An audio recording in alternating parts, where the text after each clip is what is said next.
ordinary till you see the core side of it. And what you're looking for is the story behind the news. We bring it to you from Lagos, the commercial capital of Nigeria. Giving you all sides and political stories round the clock. Every detail from the start line to the final whistle. CoreTV News, expanding your view.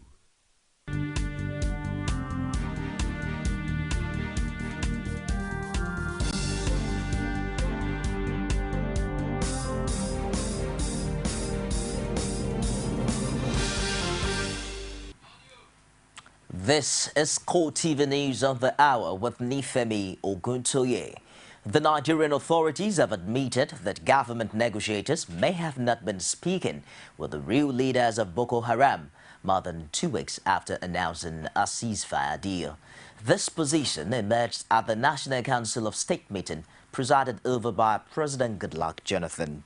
Akwa Ibom State Governor Godswill Akpabio, who briefed journalists on the outcome of the meeting, also insisted that no agreement has been reached. He, however, confirmed that the Chadian government facilitated meetings with people who claim to be representing the insurgents.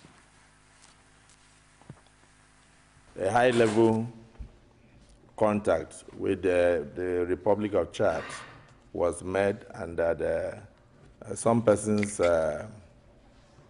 who acted on behalf of Boko Haram and who claimed to have authority also had discussions with them, and then some Nigerian officials were with them. And then, of course, no agreement has been reached yet. It's just that the press may probably misunderstood what was reported. The discussions are ongoing. What came out from the National Security Advisor's briefing was the fact that the president will do everything possible to ensure the release of those young girls and to ensure the protection of lives and properties. And that will include dialogue where you can have the people to dialogue with, because you cannot dialogue with people who are faceless. And so we must do everything possible to ensure that on both sides the casualties are minimized and that peace returns to the country in the shortest possible time. We are all very concerned, and we look forward to a day where the real Boko Haram people will come out and actually have a direct dialogue with Nigerians so that peace can return to the northeastern region. Our cameras also caught up with the Chief of Defense Staff, Air Marshal Alex Bade, who insists that Nigeria is not helpless in spite of the upsurge in Boko Haram attacks in the northeast in recent weeks. He was responding to questions from State House correspondents who sought his views on the recent loss of his hometown in Adamawa State to insurgents. So what are we doing to reclaim our fallen territories to Boko Haram, sir? No, don't worry. We'll talk later. Are we helpless? How can Nigeria be helpless? How can Nigeria be helpless? No, that's its own home base. They send movie. Listen. If CDF loses his hometown, it's the same thing as losing Lagos. It's the same thing as losing Enugu. Any part of Nigeria that is lost, CDS carries the weight. Okay, so it's immaterial whether it's my hometown, whether it's my house that is burnt, or Emeka's house, or whoever's house burnt in Nigeria, the CDS is paid. What is that? The United Nations has allocated $3.5 million, that's about 580 million naira, for humanitarian operations in northeast Nigeria. The fund, according to the UN Resident Coordinator Dauda Touare, is for the water, sanitation and hygiene needs of displaced persons in Borno and Yobe states. A UN statement indicates that the allocation brings the total CRF funding for Nigeria in 2014 to $5 million. It comes few weeks after the $1.5 million the world body granted to aid agencies to help stem the Ebola crisis. According to the most recent assessment by the National Emergency Management Agency, NEMA, more than 740,000 people have been displaced since January 2014 in northeast Nigeria. The Council of State, presided over by President Goodluck Jonathan, has confirmed the appointment of Sulaiman Abba as the substantive Inspector General of Police. He was confirmed at a police council meeting held in the presidential villa shortly before the Council of State session. Presidential spokesman Ruben Abati disclosed this to newsmen at the State House. Abba was appointed acting Inspector General of Police in August 1 after the retirement of his predecessor, Mohammed Abubakar. He's the country's 17th indigenous head of the Nigeria Police. About the person of Mr. Abba, I think the issue you are referring to is the decision of the IG to withdraw the security details of the of the Speaker of the Federal House of Representatives, Honorable Aminu Tambuwa. Now, before then, I'm not aware that anybody had issues. It is the decision of the police, which shocked many of us, myself inclusive, that has led to those settlements. But incidentally, this issue was not discussed at Council because, as the President advised, because the matter is in court, the Council could not discuss it. Now, I think that is all I would say. I'm clear that the IG must see Nigeria for what it is. It's a multi-party democracy. It must act according to the police law, not according to police convenience. These are my personal views. Reflection on the responsibilities, reflection on the expectations. Certainly, I have to work hard to ensure that I meet up to the expectations of the office. Truly, Nigerians, and in fact, all people in Nigeria deserve the best from us so that we make the environment safer and secured.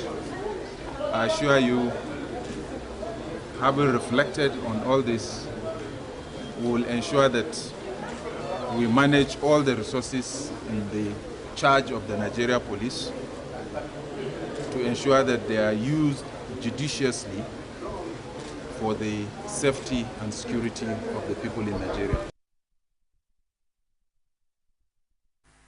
Meanwhile, the police authorities are to deploy British-trained police personnel to protect judicial officers and judges. This is to this end, the Inspector General of Police, Sulaiman Abba, has commissioned the first batch of the Close Protection Unit for judicial officers and judges, trained by operatives of the Royal Military Police of the British Army. Speaking at the event, the IG said the unit is meant to reassure judges, especially the ones handling terrorism-related cases, of adequate police protection to enable them discharge their duties without fear. He also used the occasion to thank the British government and sought greater collaboration in areas of training and intelligence sharing. The occasion was attended by the British High Commissioner to Nigeria, Andrew Pocock, and the Chief Judge of the Federal High Court, Abuja, Justice Ibrahim Auta. In Lagos, where Governor Babatunde Fashola has called on the residents to resist the federal task force controlling traffic on federal roads in the state, Fashola, who described the activities of the task force as illegal, was speaking at the 5th anniversary of the resuscitation of voluntary uniformed organization in Lagos, in Lagos public schools at the Police College ground in Ikeja. Abiola Oluwole's report is presented from our studios. Members of voluntary uniformed organizations gathered at the Police College ground, Ikeja, to commemorate the 5th anniversary of the resuscitation of the clubs by the state government. After the traditional march past by different uniformed organizations, Governor Fashola says revamping such organization is a step geared towards inculcating the spirit of honesty and hard work amongst the school children. Some people have opted to develop the infrastructure of the stomach. I am convinced that when they reflect, they will understand that it is better to prepare people to feed themselves by educating them, and equipping them instead of preparing to feed them. On the takeover of federal roads in the state by men of Federal Task Force, Fashola called on residents not to cooperate with them, saying that their activities are not backed by the law. We will not be provoked. We expect that at some point in time, common sense will prevail. They have no right to manage traffic. The only agencies empowered by law to manage traffic in Lagos is LASMA and Federal Road Safety on federal roads. And citizens should just resist them and refuse to cooperate with them. Fashola says the Federal Task Force is set up with the Shopee funds. This is Lagos and you're watching CoreTV News on the hour. I'll be back after this break with more stories. Don't go away. There is an Ebola virus epidemic in some West African countries. The Nigerian government wants you to be aware and watch out against the spread of Ebola in your community. Help keep our country safe and watch out for severe cases of fever, headaches, diarrhea, chest and abdominal pain, sore throat, cough, red eyes and bleeding from the eyes, ears and nose, especially when these symptoms are found in persons coming into Nigeria from other West African countries. Protect yourself. Wash your hands regularly with soap and running water or use a hand sanitizer. Avoid contact with the blood, urine, feces or saliva of animals like bats, monkeys, gorillas, chimpanzees or infected persons. The Ebola virus is deadly. Don't catch it. Don't spread it. This message is brought to you by the Federal Ministry of Information. Welcome back. For more of the news, you can get more on any of our social media platforms. On Facebook, it's facebook.com/CoreTV News. Our Twitter handle is @CoreTV News NG. You can watch our news and other programs on YouTube. It's trending on youtube.com/CoreTV. Leave a space and news. And moving on now on the news, a fresh challenge has come for the national chairman of the People's Democratic Party, Adamu Muazu. As a member of the party, Emmanuel Ono filed a fresh suit asking the Federal High Court in Abuja to remove him from office as national chairman of the party. Ono asked the court to remove Muazu and reinstate the immediate past national chairman of the party, Babangida Tukur, whose resignation on January 15, 2014, he argued was not in conformity with the provisions of the party's constitution. Muazu was on January 15 appointed by the party's National Executive Committee to succeed Tukur, who the plaintiff argued resigned under circumstances that never followed due process. A lawyer and a member of the PDP, Azoye Undubusi, had on September 23 filed a similar suit before the same court, seeking an order sacking Muazu as the PDP national chairman. Undubusi had asked the court to remove Muazu on the grounds that he did not emerge as the national chairman of the party through an election at a special convention of the party as stipulated by the party's constitution. The older case has yet to be heard by the court. Ono, who anchored his fresh suit on grounds similar to those of Undubusi, joined as defendants the PDP, Muazu, and the Independent National Electoral Commission. He argued that the resignation of Tukur and the subsequent appointment of Muazu was a violation of sections 47, subsection 5 and 6 of the PDP Constitution 2012. Now, one of Nigeria's newest political parties, the United Progressives Party, UPP, says it will make a difference in the 2015 general election by fielding credible candidates for all elective positions. To ensure this happens, the party says female aspirants on the party's platform would not be required to pay any nomination fee. National Chairman Chekwazo Okore told journalists after the party's National Executive Council meeting that UPP is keen on doing well in its first election since its registration in 2012. Okore, who was the founding chairman of APGA, also made a case for a level playing field for all political parties, irrespective of their pedigree.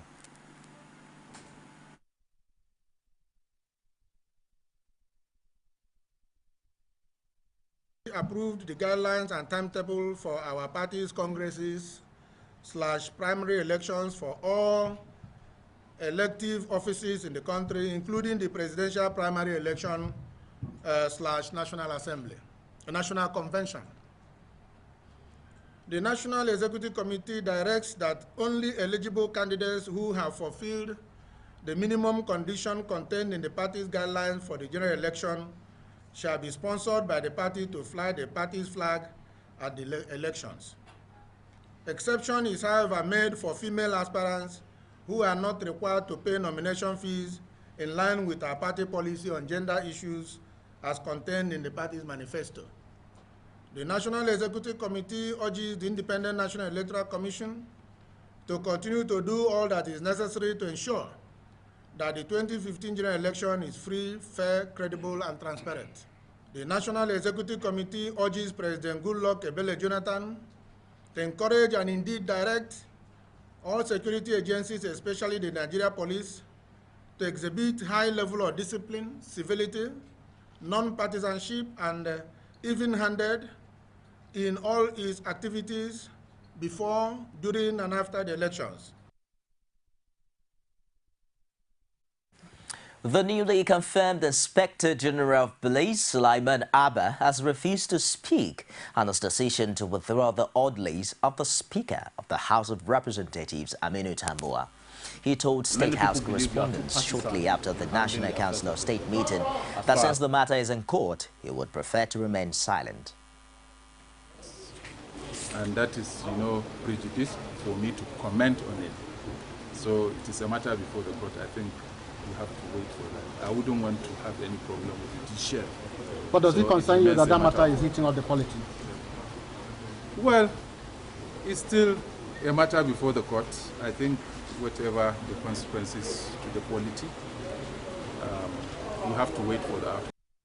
Now to Osun State, where the Governorship Election Petition Tribunal, sitting in Osogbo, has delivered a ruling on the application challenging the competence of the tribunal and that of the petition of the PDP be taken alongside the substantive hearing.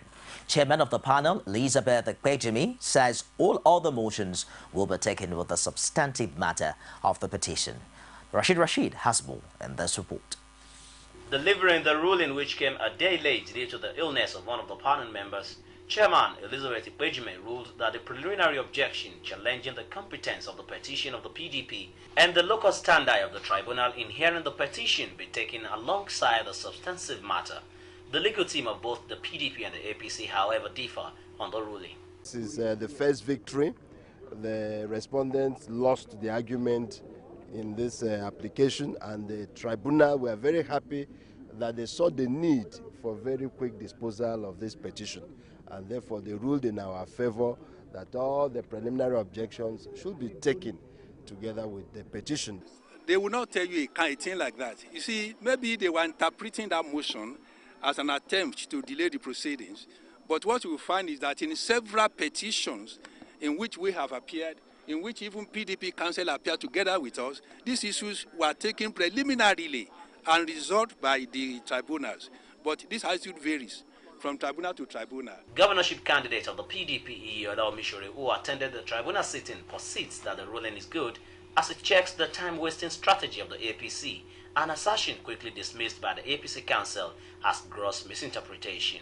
So despite the fact that APC and Egbeshola expectedly we want to waste time because they are counting the days we are going to send them out of Osun State, but the petitioner is mindful that just must be done, dispensed off in very good time in the interest of Osun voters. No. They have not decided. They say we don't want to decide it now. That's what they said. That's the meaning of it. We don't want to decide the question now. We will defer that question until the end of the day. That is the meaning of the ruling. Observers at the court were, however, surprised to see a former governor of the state, Olagunsoye Oyinlola, who appeared as one of the counsels to the APC. He had this to say on the ruling. Well, I think I'm just cutting my teeth in the legal practice, and I will not want to commit any somersault. Anything referring to the tribunal, I think you can either ask from the late counsel, Chief Olujimi, or the Attorney General. With the ruling, all parties present thereafter presented their proposal for the pretrial as the tribunal ordered the filing of formulated issues on the 5th and adjourned sitting till the 6th of November 2014. Rashid, CoreTV News, Oshogbo.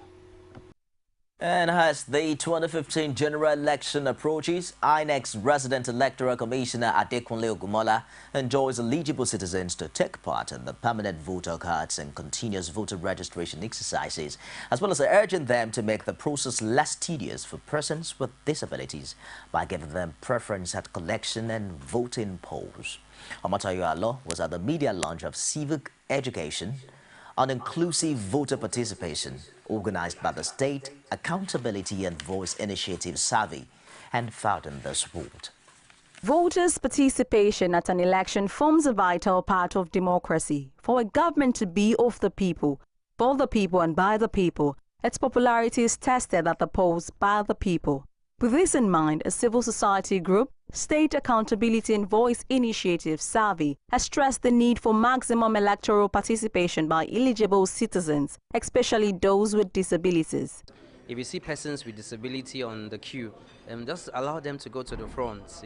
For them coming out, they've gone a long way. So when you see persons with disability on the queue, or pregnant women, or people in the vulnerable groups, just allow them to go to the front so that they could participate. Election exercises, according to the group, are stressful for persons with disabilities. A wife of a visually impaired and the national president, Deaf Women Association, Adedoyin Beyoku Alase, added that there is need for members of the society to also show respect for the physically challenged. I am married to a blind person, and I find when I go with my last election, when I go with my husband to vote, it's quite stressful at times. You don't know what you're going to expect at the polling station. You don't know whether the INEC official will, or the security agents are sensitized enough to give you quick access so that you will go back on time, or they know what to do with you, or you don't know. You just believe that we have to just dare to go and vote. We have even this upcoming registration of permanent voters card collection. We have to dare to go and collect it because you don't know what you're going to meet on ground. During the election, communication must take place, and the deaf person needs to hear what is being said there, what they are doing, and they need to ask, where do I go? What is this? What is that? Even with the registration coming up now, we need to communicate with the registration officer to know what to do and what not to do. That is why I said we need interpreter everywhere. Resident Electoral Commissioner for Lagos State, Adekunle Ogumola, expressed the need for Nigerians to fully participate in the forthcoming permanent voter cards and continuous voter registration exercises, while making a commitment to make provision for people with disabilities in the process. The society has not really developed to what obtains in some other parts of the world.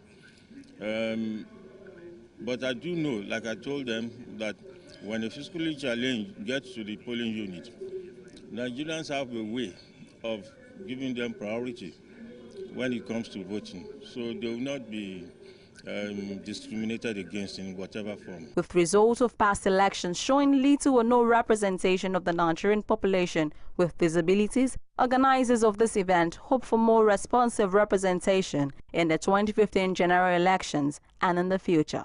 Omatayo Alo, CoreTV News, Lagos. Outside Nigeria now, Ukraine's President Petro Poroshenko has ordered army reinforcements to key southern and eastern cities in case of a new rebel offensive.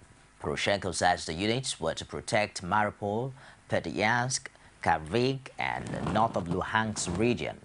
He spoke after meeting security chiefs in the wake of disputed polls in rebel-held areas of Donetsk and Luhansk.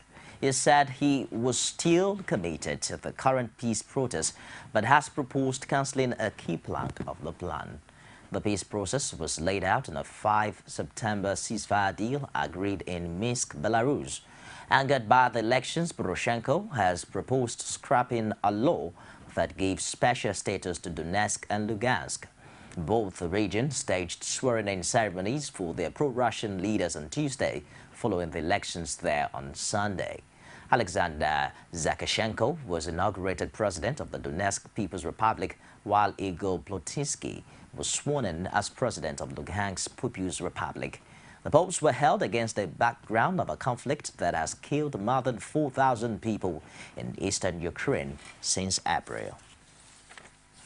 I believe that wraps it this hour on CoreTV News. Do join us again at the top of the hour for more stories. I am Nifebi Oguntoye. Thanks for being there.